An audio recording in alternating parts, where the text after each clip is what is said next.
Hey everyone, back again. Today I'm going to talk about Laura Mulvey's idea of the male gaze. Also, I'm going to be talking about how she deploys the idea of scopophilia, because they really go hand in hand. Now, before jumping into that, if you want to follow me anywhere other than here, you can find me on Instagram at theory_and_philosophy, or on Twitter at David Guignot. If you're new here, welcome. I try to explain philosophical texts and ideas in a way to make them accessible to you. So if you're new, like, share, subscribe, tell your friends, who knows, they might get a kick out of it. If you want to help me out, do all those things. You can help me out monetarily via Patreon or PayPal, but obviously no pressure.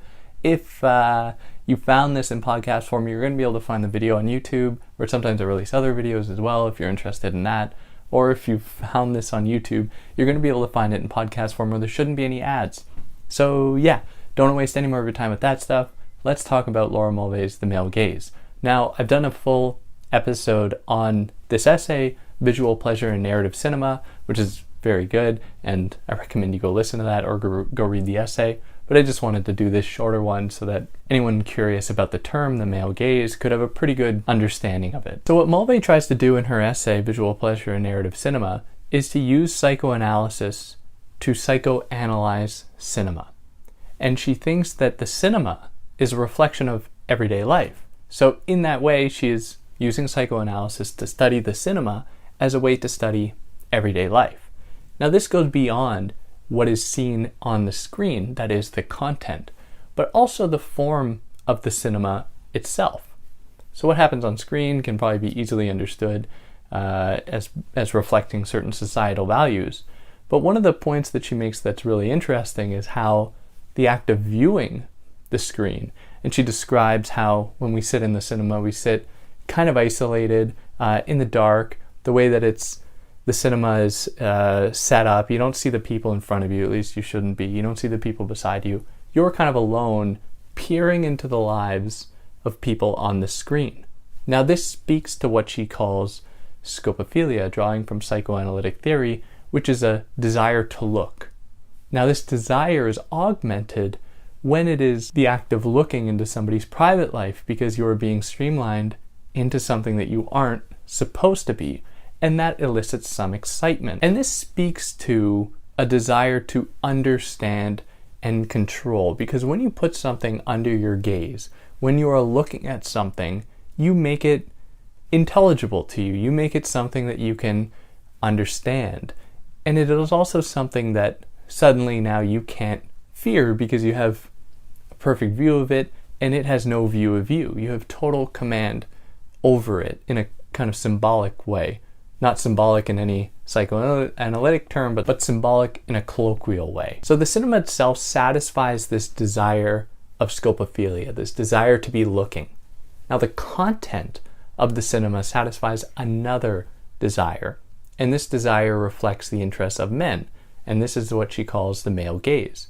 So what is seen on screen is going to appeal primarily to men within a economic setting in which men hold primarily dominant positions. So on the screen, this can be reduced to two different kinds of personalities. There are either women presented on screen as objects to be looked at by men, viewers, or there are going to be strong male characters that the men can see and try to become. Now, in psychoanalytic terms, these men on the screen occupy the role of the ego ideal. So men watching have an image of what they want themselves to be like, and that image is going to be fostered by certain strong characters being presented on the screen that serve as their own possible ideal, who they can try to emulate and become.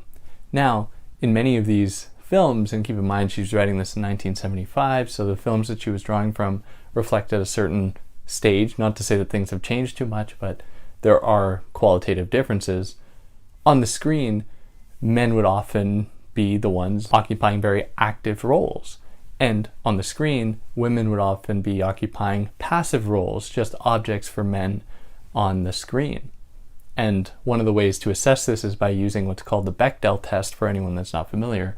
The Bechdel test is a test applied to film to see if two women within the film, I think, sustain a conversation together for more than a minute where the conversation doesn't talk about a man, and see how many films actually do that. And as soon as you're made aware of that, suddenly all films seem to fall short of satisfying what seems to be the most basic criterion. women in film, very much up to this day, are meant to occupy only passive roles.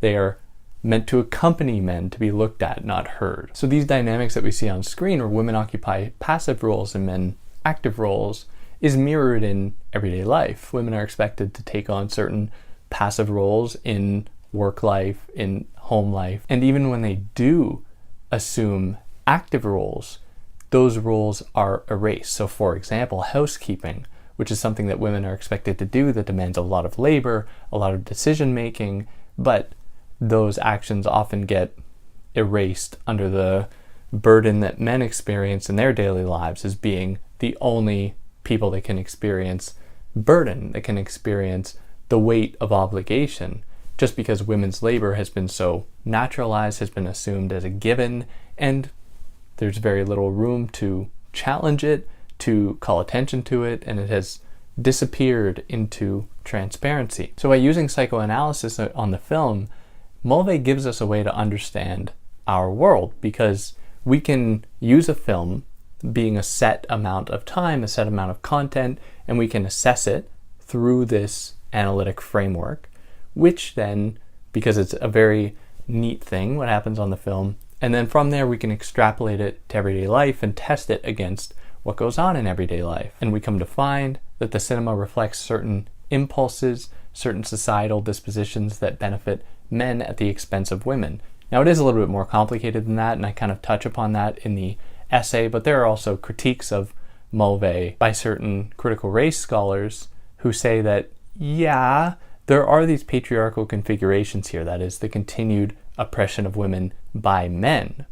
But we can't forget the fact that women have often subjected black men to this male gaze, including Asian men as well, subjecting them to a female gaze, a white woman gaze, which speaks to the need to adopt an intersectional approach to this framework. It's not just men utilizing their social power against women. We see these same dynamics unfold across race as well, where white women deploy this against black men, and white men deploy this against black women, and that's a very different dynamic, one that should be considered, that Mulvey doesn't really touch upon, which isn't necessarily a critique, she just didn't write about that, but it's an important thing to consider. And that's about it. If there's anything I excluded, I'd love to hear about it. If I got anything wrong, I'd love to hear about it. If you like what I did, like, share, subscribe, tell your friends, and yeah, catch you next time. Take care.